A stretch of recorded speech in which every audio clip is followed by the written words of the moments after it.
investing, atau trading, kerja, buka usaha, atau mana yang terbaik? Kita sering terpenjara dengan atribut. Di pelatihan elit Supi, materi yang diberikan holistik dan lebih terfokus kepada penggalian diri. Selesai pelatihan, hasilnya bukan ketentuan baku. Ada hasil yang berbeda untuk setiap orang. Manusia memiliki sidik jari yang berbeda. Dari sekian miliar manusia, tidak ada satupun yang memiliki sidik jari yang sama. Hal ini menunjukkan bahwa setiap orang memiliki tugas dan peranan penting dalam kehidupan. Tidak bisa diseragamisasi atau diprogram seperti mesin untuk melakukan satu pekerjaan yang sama berulang-ulang. Pendidikan formal saat ini tidak memanusiakan manusia, karena manusia yang unik dan memiliki potensi berbeda dijejali dengan kurikulum pembelajaran yang sama, yang belum tentu keilmuan yang diajarkan dibutuhkan dalam menyelesaikan tahapan proses kehidupan yang harus dijalani oleh setiap orang. Ilmu adalah cahaya yang akan menerangi kegelapan ketidaktahuan. Kalau diibaratkan penerangan, maka ilmu akan berguna di kegelapan. Belajar ilmu tanpa praktek ibarat menyalakan lampu di tengah terik mentari, useless. Ilmu bagaikan peta, menunjukkan arah tujuan. Menghafal seluruh Google Map adalah kesia-siaan yang nyata. Pakailah Google Map secara fokus. Tentukan dulu tujuan yang ingin dicapai. Mempelajari ilmu yang ada di seluruh dunia adalah kesia-siaan jika tidak tahu tujuan akhirnya atau apa yang ingin dicapai dari ilmu tersebut. Ibarat resep masakan, semua resep hafal, tapi tidak pernah masak. Ketika fokus pada penggalian potensi diri dan tahu arah yang akan dituju, maka ilmu yang tepat berada di orang yang tepat. Untuk memaksimalkan penguasaan ilmu, gali dulu potensi dengan mengukur cash flow, uang masuk dan keluar.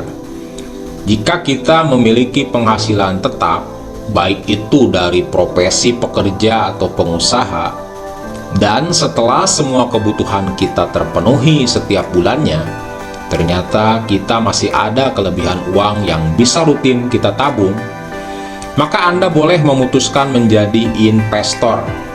Pilih emiten yang rutin bagi dividen. Lakukan pembelian dengan prinsip cost averaging. Tidak harus beli tiap bulan, tapi wajib nabung tiap bulan ke rekening dana investor. Kalau harga belum menarik, Anda keep cash. Lakukan saat harga menarik. Salah satu indikatornya, PER lebih kecil dari 10, PBV lebih kecil dari 1, rutin bagi dividen. Tetapkan average pembelian. Saat harga turun dari average pembelian, maka lakukan buy. Atau jika harga pasar di atas harga yang kita miliki, beli saat koreksi. Terus saja nambah lot hingga 1000 lot jika pertumbuhan dan kinerja usaha terus bertumbuh. Setelah tercapai 1000 lot, stop. Nikmati saja dividennya dan cari lagi emiten lain. Lakukan langkah serupa hingga mencapai 1000 lot. Pelajari cara membaca laporan keuangan. Kuasai keilmuan value investing atau growth investing. Aktif mengikuti setiap public expose dan corporate action. Anda melakukan penjualan hanya jika ada perubahan pada perusahaan, apakah kinerjanya memburuk atau tidak lagi bagi dividen, atau pada saat ada keperluan darurat. Jika keadaan tetap normal, nikmati saja dividennya. Kunci menuju investor, pendapatan rutin, atau uang dingin yang kita dapatkan tiap bulan konsisten. Jika Anda memiliki pendapatan tidak pasti dan belum tentu bisa rutin tiap bulan menyisihkan dana, maka berapapun dana yang dimiliki, yang penting dingin, masukkan ke rekening dana investor, maka Anda bisa mulai backtest, pelajari keilmuan trading, pelajari tape reading. Ada banyak grup yang menjanjikan cuan, katanya bisa tiap hari cuan. Jangan hanya mengikuti stock pick-nya, tapi pelajari bagaimana cara dia menemukan saham yang direkomendasikannya, bagaimana cara dan teknik screeningnya, bagaimana penentuan titik jual dan cut loss-nya. Uji metode dengan dana 200.000 dan titik cut loss maksimal 5%. Ketika Anda entry, kemudian salah prediksi, dari titik beli bukannya naik malah turun dan uang Anda berkurang, nilainya menjadi 190.000. 5 kali gagal prediksi, uang Anda tinggal 154.785 rupiah. 5 kali berturut-turut loss sudah bisa dikategorikan gagal. Bukan Anda yang gagal, tapi metode tersebut. Kunci trading hanyalah konsisten hingga menemukan metode yang selisih antara salah prediksi dan benar lebih banyak benarnya. Minimal dari 10 kali transaksi, 6 kali benar dan 4 kali kalah. Rasio 6:4 bisa dipertahankan selama belum ada metode lain yang lebih baik. Terus cari metode trading dari satu guru ke guru lainnya, dari satu grup saham ke grup saham lainnya, hingga ketemu yang rasionya bisa mencapai 8:2. 8 kali menang dan 2 kali kalah. Jika tidak mau menghabiskan waktu sia-sia dalam pencarian, cukup taati saja bot Shopee. Cara aksesnya dengan menjadi donatur bot Shopee. Dalam mencoba metode trading, Anda akan pede dan tidak akan pernah pesimis karena metode yang diuji bukan Anda yang menciptakan. Kita hanya backtest. Ingat, backtest. Jadi posisi kita hanya seperti juri yang adil dan objektif. Waduh Kang, saya nggak ada waktu untuk melakukan semua itu. Berarti lupakan dunia trading, karena trading itu perlu konsistensi dan komitmen. Anda fokus saja ke dunia real hingga cash flow Anda membaik dan memiliki surplus uang dingin yang bisa disisihkan untuk membeli perusahaan terbaik di waktu terbaik dan mendapatkan passive income dari dividen.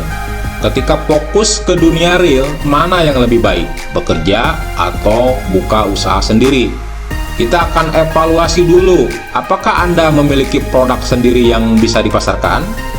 Jika ya, mulailah cari target market jual produk Anda. Sempurnakan sambil jalan berdasarkan input dari konsumer Anda. Apakah Anda tahu di mana cari barang termurah yang jika Anda jual sesuai harga pasar Anda masih mendapatkan margin yang lumayan?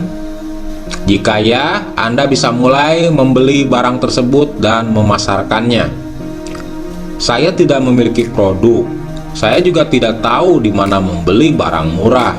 Tetapi saya memiliki banyak relasi, follower saya di sosmed lumayan banyak. Dalam hal ini, saya sarankan untuk ikut reseller atau program dropshipper. Saya tidak memiliki semua itu, tapi saya memiliki keahlian yang bisa saya tawarkan ke orang. Mulailah Anda tawarkan jasa Anda, buat sistemnya. Boleh jadi jasa Anda dibutuhkan banyak orang.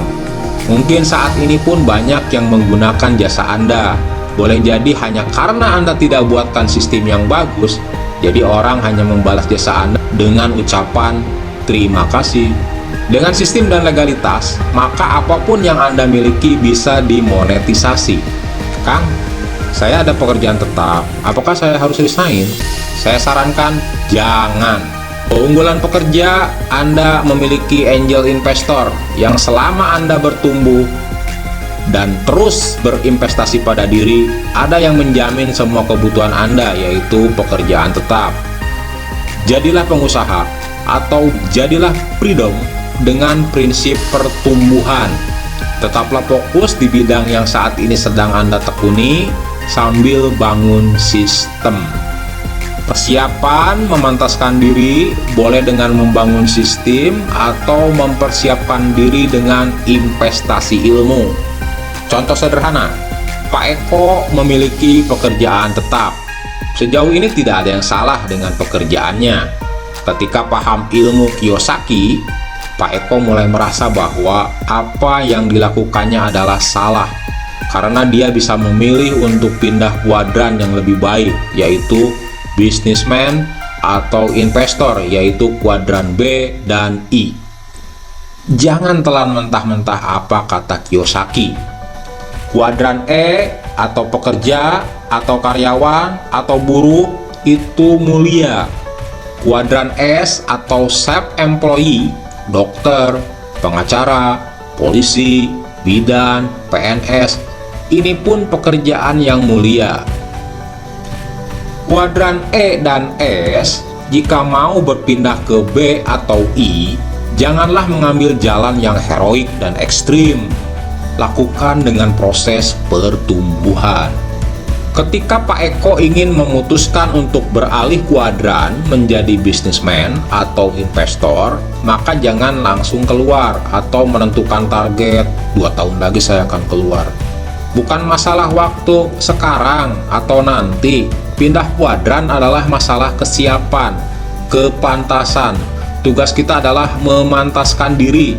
Biarlah hukum kepantasan dan prinsip pertumbuhan yang akan membawa kita ke level yang lebih tinggi. Memang bisa sambil kerja, sambil merintis usaha. Sangat bisa. Dengan prinsip pertumbuhan dan kepantasan. Kebetulan Pak Eko memiliki hobi masak, maka Pak Eko bisa mengasah keterampilan masaknya. Kami ada ratusan resep untuk masakan serba ayam, bisa juga ikan, cumi, tuna, dan lain-lain.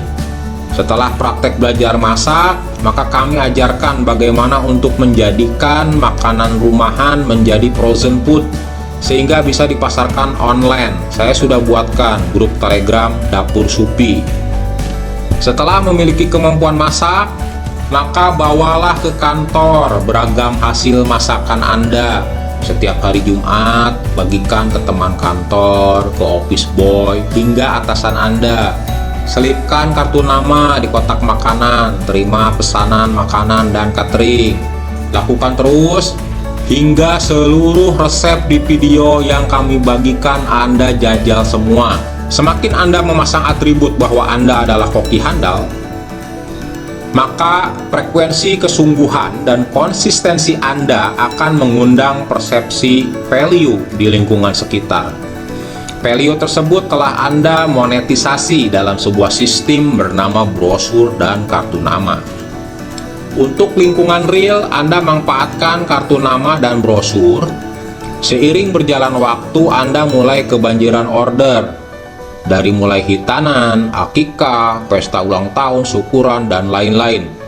Saat sudah tidak bisa memanage sendiri, Anda rekrut anak-anak yatim untuk membantu Anda. Di sela-sela waktu luang, Anda bisa buka kursus memasak, buat dapur yang nyaman, dan ruangan untuk orang menyaksikan Anda mendemokan cara masak. Dampingi dengan hati, hingga Anda bisa transfer ilmu dan terbentuk satu SOP resep dan cara masak ala-ala Anda. Ketika kebanjiran order, maka Anda bisa mulai membagi peluang rezeki ke murid-murid yang sudah memiliki keterampilan masak dan paham SOP-nya. Untuk dunia online, masakan Anda bisa difrozenkan. Anda bisa mulai buat website sendiri atau mulai iklan di sosmed yang Anda miliki, update status WhatsApp, story Instagram, Facebook, dan lain-lain. Jika sudah mulai terbentuk passion dalam diri terhadap apa yang Anda jalani saat ini, mulailah iklan berbayar di Facebook Ad atau Instagram. Jika Anda tidak hobi masak, Anda bisa belajar keilmuan stack developer tanpa coding. Kami pun sediakan grupnya. Anda bisa mulai membangun website sendiri yang menawarkan jasa atau produk yang dimiliki. Bisa juga untuk mempertajam dan menambah jam terbang, Anda mulai menawarkan gratis pembuatan website ke rekan-rekan terdekat atau UMKM di wilayah Anda. Bisa juga buat pelatihan membuat responsif website tanpa coding. Nanti murid-muridnya bisa menjadi partner untuk membangun proyek bersama. Tugas pertama, kumpulkan portofolio proyek sebanyak-banyaknya.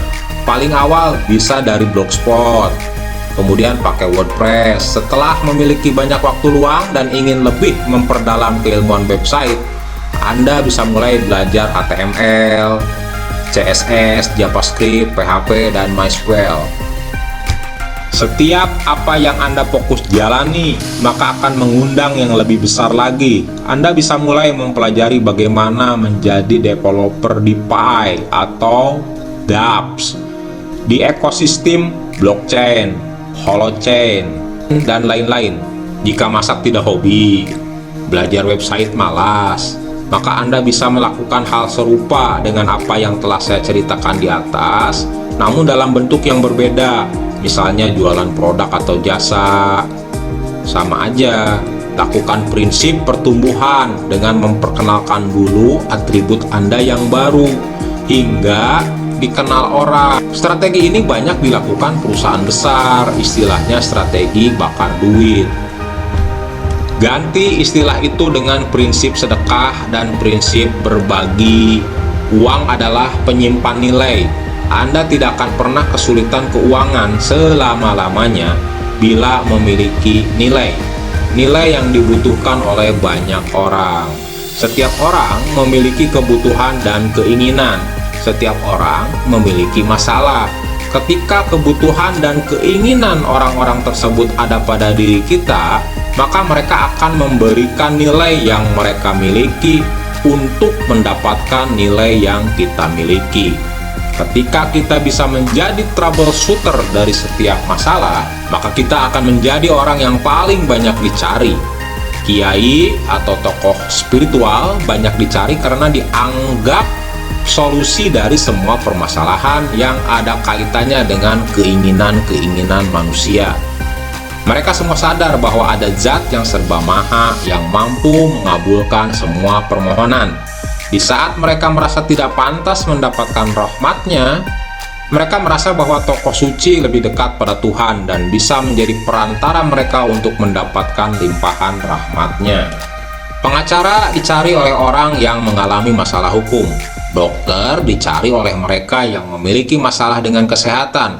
Programmer dicari untuk membuatkan aplikasi yang akan memudahkan perusahaan-perusahaan dalam menjalankan bisnisnya. Manusia tidak akan berhenti mencari kesempurnaan, sehingga mereka tidak akan pernah berhenti berupaya mencari orang-orang yang menurut mereka ahli, sehingga bisa belajar atau memakai jasanya.